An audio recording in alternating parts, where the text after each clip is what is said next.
నల్లమల అటవీ ప్రాంతంలో అటవీ శాఖ అధికారులు వలస వచ్చిన లంబాడ గిరిజనుల వైఖరితో చెంచు గిరిజనులు వినాశనం అవుతున్నారని చెప్పారు ఆదివాసీ 9 తెగల జేఏసీ రాష్ట్ర అధ్యక్షులు చుంచు రామకృష్ణ. నాగర్ కర్నూలు జిల్లా అచ్చంపేటలో ఆదివాసీ పోరాట యోధుడు బీర్సా ముండా 150వ జయంతి సందర్భంగా భారీ ర్యాలీ నిర్వహించారు ఆదివాసీలు. ఇక చెంచుల వేషధారణలో ఆదివాసీ సంస్కృతి సాంప్రదాయ నృత్యాలతో ర్యాలీ నిర్వహించారు. జేఏసీ అధ్యక్షులు రామకృష్ణ కార్యక్రమానికి హాజరయ్యారు.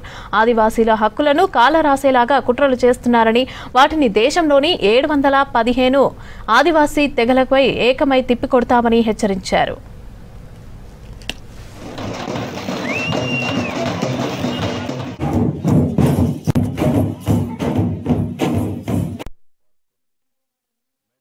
ఇక్కడ ఉన్నటువంటి చెంచుతెగ తీవ్రమైన అన్యాయానికి గురించి ఇక్కడ ఈ నల్లమల ప్రాంతంలో వారి యొక్క భూమి కావచ్చు, విద్య కావచ్చు, ఉద్యోగాలు కావచ్చు, ఆఖరికి వారి సంస్కృతి కూడా నచ్చేటువంటి మరి దురాక్రమణ సాగుతుంది. కాబట్టి భగవాన్ బిర్సా ముండా జయంతి 150వ జయంతి సందర్భంగా ఇక్కడ భారీ ఎత్తున సాంస్కృతిక ర్యాలీ కూడా ఏర్పాటు చేయడం. దాని తర్వాత మా యొక్క కార్యక్రమం కూడా వీరందరూ కూడా మేమంతా కూడా ఒక 9 తెగలు తెలంగాణలో ఉండే కోయా, గోండ్, కొలాం, పర్దాన్, తోటి, కొండరెడ్డి, నాయక్పోడ్, చెంచు తెగలు మేమందరం కూడా మాకు రాజ్యాంగం ఇచ్చిన హక్కుల కోసం మేము పోరాడుతున్నాము.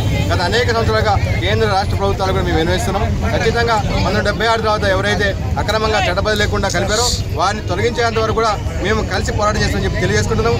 ఏ రోజైతే వాళ్ళు తొలగిస్తారో మాతో పాటు ఈ సమాజంలో అన్ని వర్గాలు, బడుగు, బలహీన, బహుజన, దళిత, మైనార్టీ వర్గాలతో పాటు అగ్రవర్ణాలు అంటే రెడ్డి, వెలమ, కమ్మ, అదేవిధంగా బ్రాహ్మణ, క్షత్రియ, వైశ్య కులాలు అన్నింటికి కూడా సమన్యాయం జరుగుతుంది. ముఖ్యంగా నల్లమల్లో ఉన్నటువంటి ఆ చెంచు తెగకు విద్య, ఆరోగ్యము, ఉపాధి హక్కుల పరంగా, రిజర్వేషన్ పరంగా మిగిలినటువంటి మౌలిక సదుపాయాలపైన చాలా అన్యాయం జరుగుతున్నది. ఇక్కడ ఉన్నటువంటి ఆడబిడ్డలు కూడా చాలా అన్యాయం జరుగుతున్నది. వసతులు లేవు, రకరకాల ఇబ్బందులతోటి చెంచులమందరము గొంతెత్తితే దానిపైన రాజకీయ పరంగా ఏదైతే అక్రమంగా వలస వచ్చినటువంటి లంబడీలు ఉన్నారో వారు మా ఉపాధి అవకాశాలు అన్నీ దోసుకొని మాపైనే దాడి చేసి అక్రమమైనటువంటి కేసులు పెట్టి మా కుటుంబాలను, మా జాతిని చాలా ఇబ్బందులు పెడుతున్నారు.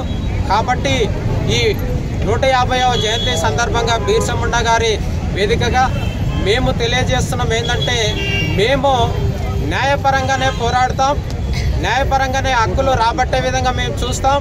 కాబట్టి మాకేమన్నా ఇబ్బంది అయితే 9 తెగలని ఏకం చేసుకొని మా వంతుగా మేము పోరాడతాం. నల్లమల ప్రాంతంలో భారీ ర్యాలీ కార్యక్రమం నిర్వహించడం జరిగింది. ఈ ర్యాలీ యొక్క ప్రధాన ఉద్దేశం ఒకటే. ఇవాళ 1976లో అక్రమంగా ఆర్టికల్ 342 రాజ్యాంగ సవరణ జరగకుండా ఎస్టీ జాబితాలో వచ్చిన లంబాడీలు ఇవాళ విద్యా, ఉద్యోగ, ఉపాధి, రాజకీయ రంగాలలో సంపూర్ణంగా ఆదివాసులు దోసుకోవడం మూలంగా 50 ఏళ్ళుగా మేము గోసపడుతున్నాం. 78 సంవత్సరాలైనా కానీ చెంచులు ఈ రోజు వరకు కూడా కరెంటు లేదు, రోడ్డు లేదు, నీళ్లు లేవు. అరబట్టలతో ఇవాళ నల్లమలలో గోసపడే పరిస్థితులు ఉన్నది. ఉస్మానియా, కాకతీయ, ఎన్ఐటి, ఐఐటీలలో చెంచులు ఎక్కడన్నా భూతత్వంలో పెట్టి ఎతికినాగా దొరికే పరిస్థితి లేదు. అంటే దీని అంతరికి కారణం అక్రమంగా ఎస్టీ జాబితాలోకి వచ్చిన లంబాడీల వలస. ఇవాళ ఈ పాలమూరు కూడా కర్ణాటక ఎస్సీలుగా ఉన్న లంబాడీలు